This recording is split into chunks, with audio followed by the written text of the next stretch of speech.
Hey everybody, Brian here. Been a while since I gave you an update. Haven't had much to update you on. It's been a tough season for me. Actually, it's been a tough couple of seasons, but still rolling on. Got a new opportunity here on a new property. A lot bigger even than the last one I just picked up in Guernsey County, Ohio, which has been part of my problem the last few years since I sold my farm in Northeast Ohio. I've been bouncing around to a new property, it seems like, every year, but I think I may have found a permanent home here, and I'll be bringing you some more info on that and who I'm going to be sharing it with and all the details that go with that. So getting ready for the late season here in Ohio. Fat Lady hasn't sung yet. I think the season's open till first weekend in February, so that gives me about maybe a month and a half or so to get a tag filled. But out here putting a new camera out, fresh batteries, filling up the feeders because it's legal to bait in Ohio, so we keep feeders filled, and hopefully we get some cold weather, really start concentrating these deer around the food sources. Still a good bit of food left in these food plots, so we'll keep you posted. I'll give you some updates when I can, and I hope everybody's doing well. Have a Merry Christmas and a Happy New Year to you and your family, and look forward to some more exciting adventures in 2023.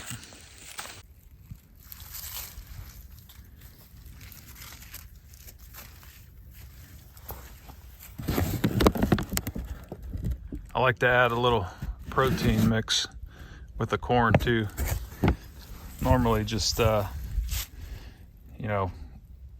part protein to every 3 or 4 parts corn. A couple of these feeders here, I think, are 200 pounders, so we'll put like 25 pounds of protein mixed in there. Gives it a little bit of attraction with the molasses in there, plus 15% protein. So, and the bad part is it's cheaper than corn. So I shouldn't use the word cheaper for corn nowadays, but we got a guy local that we can get these corn a little bit cheaper, but I paid for convenience today. So, and we're in the process of changing these moultries over to gravity fed. So we got these adapters. We did most of them, but got one more to do. So we'll take care of that today too.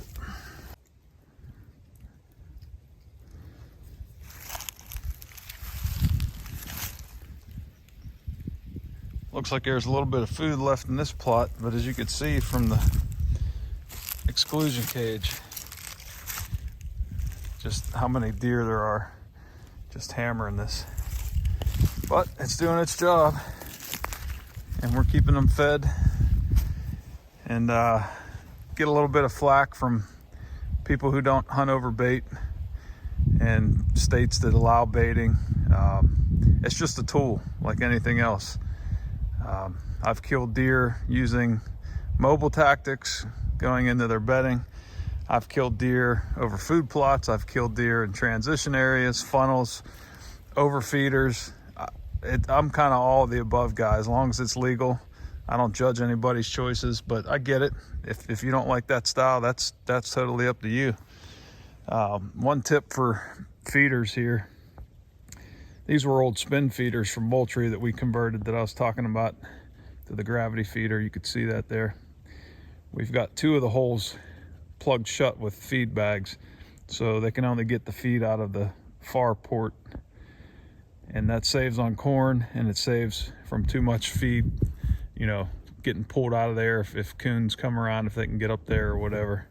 But got that filled up, a mixture of regular corn and a little bit of protein feed. So a couple more feeders to check, and we'll be ready for the second gun season this weekend in Ohio.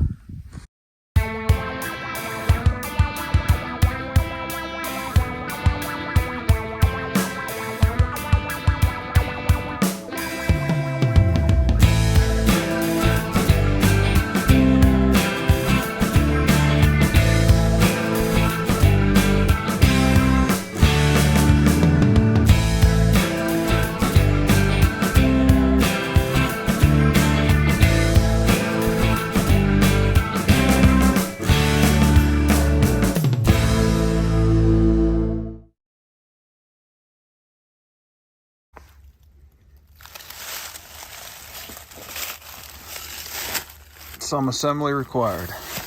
Not too bad though, just 6 bolts. And then it's got a, this just clicks on the bottom of that feeder where the electric spinner goes. And then there's a locking mechanism with a pipe clamp. That'll keep that on there. So I'll show you when I get up to the feeder and hook it up. All right, so there's normally a electronic mechanism here to spin the corn out. You can see the little slot that this pin turns into to hold that. All you do is just turn that. Yeah, easier said than done. Might need both hands for this. I got it, and also got my finger pinched. But just get that there, pull it down, and the gravity feeder will pop right on there. It's got the same system.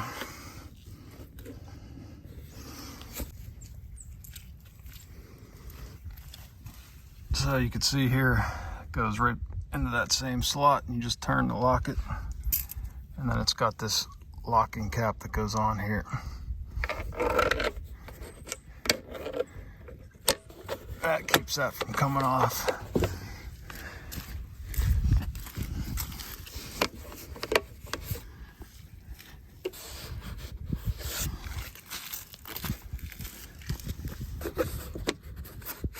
And then there's a pipe clamp that goes around that just to give it an extra layer of protection. And there's that pipe clamp. And just get that snug on there. It keeps that locking strap from coming undone. Nice thing is everything's toolless. You can do this in the field. It's got these wing nuts and the thumb screw for the pipe clamp. So that's it. It's ready to fill.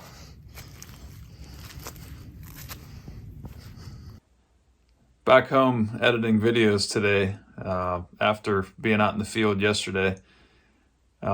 Noticed that the beginning of the video I was a little bit of a negative Nancy.